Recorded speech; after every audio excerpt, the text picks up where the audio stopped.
Global trade is complex, isn't it? We buy in Kenya at the click of a button products whose different parts are manufactured in many different countries. This complex web of collaboration and interdependence distributes opportunity beyond boundaries and cultures, enabling businesses to reduce costs and maximize profit. But therein also lies a risk. A cyclone in the southern Africa could cripple the global vanilla market overnight. Of course, Madagascar supplies 80% of the world's natural vanilla. A tsunami in Japan could destabilize global motor vehicle production. Not only are some of the world's most popular vehicles made there, but also chips for many other models are produced by Japanese companies. It therefore makes sense that the Global Platform for Disaster Risk Reduction in Geneva, Switzerland, had a special focus on business with sessions dedicated to the private sector. Any discussion on disaster risk management is really a discussion about the preservation of resources, be they human, be they infrastructure, be they systems, and really just looking at how we are able to preserve the resources that we as humanity have invested in building and ensuring that we are able to enjoy the best use of them. So if you think about the role of the private sector in any economy in terms of job creation, infrastructure development, economic investment, then it's really critical that the private sector is involved because they are the holders of a lot of the resources that we have, and also they are able to in many ways lead on just being able to put in systems for the preservation of resources and so for the disaster risk management that we must engage in. The private sector has been recognized as a key engine of economic development in Africa. Policies of various governments and development finance institutions have made the private sector a strategic pillar. Understandably so. A 2011 study by the German Institute for the Study of Labor, IZA, estimates that Africa's private sector employs 90% of the entire working population and received approximately 75% of all credit disbursed in the continent between 1996 and 2008. As disasters become more frequent and intense, it is clear that the losses in their wake are putting a strain on the private sector and, by extension, acting as a brake on economic and social development. Another issue, of course, would be being able to see how investments and resources are insured from disasters that might arise, and being able to write into our business planning, into our infrastructure development, and to any investment that we are making, a planning that incorporates the insurance that will be necessary to be able to cover in case such a disaster takes place. So that's a really big consideration, and because for us, even as a society, insurance is still something that many people actually, don't consider and don't prioritize. And so getting us to understand the importance of making this insurance available for the investments that we're making would be a big part of our role.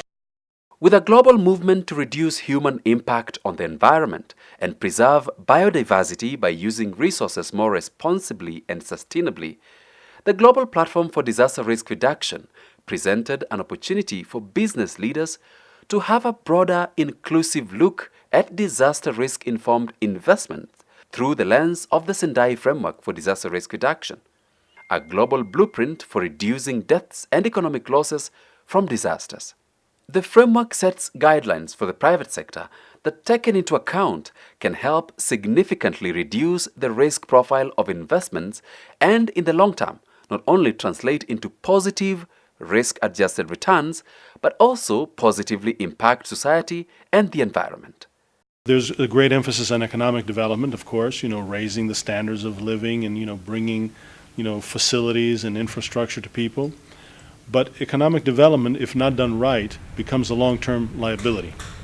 And we're seeing that, if it's not done to a certain level of resilience, it ends up being a catastrophe, a disaster. So we have to be careful how we spend our investment money, both publicly and privately. With regards to the role that private sector can play in disaster risk management, we would look at, first of all, in terms of the tools for planning and preparing for any disaster. And of course, information and data then becomes particularly important. And private sector, because of its scanning of the business environment, because collection of data is a large part of the work and the building of a business, holds within it a lot of data that can be useful for this planning.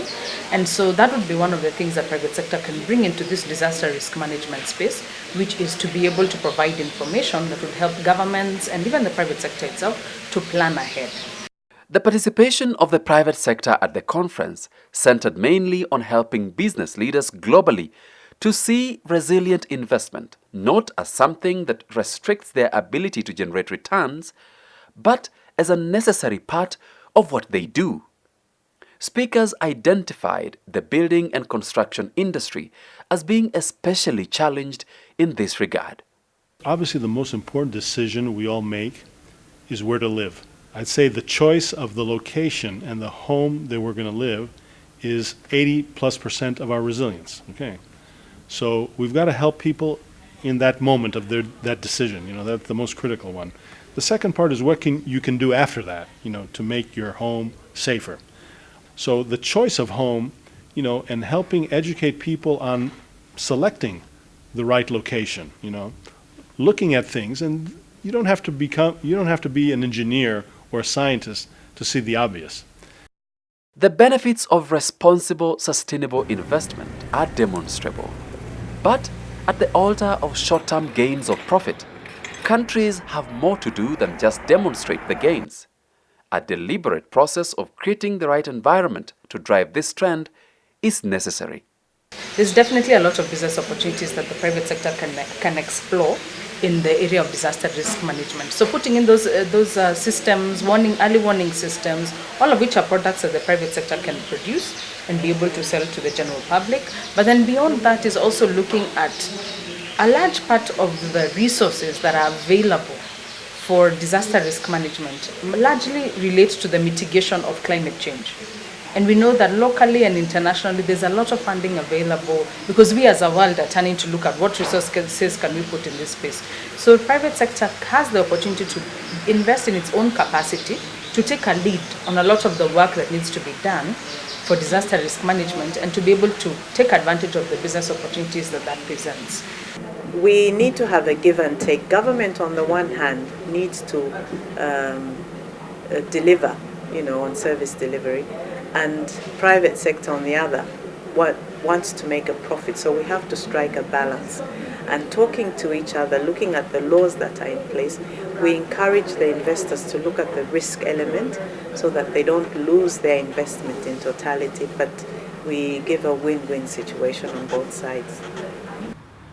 There's sufficient scientific evidence indicating that extreme weather events will only get more frequent and more intense in the future, and businesses cannot manage to be surprised by damage and loss. After the talk in Geneva, work awaits in each country to create enterprises and supply chains that will stand foreseeable and unforeseeable adversities. For the Africa Development Journal, I am David Owino.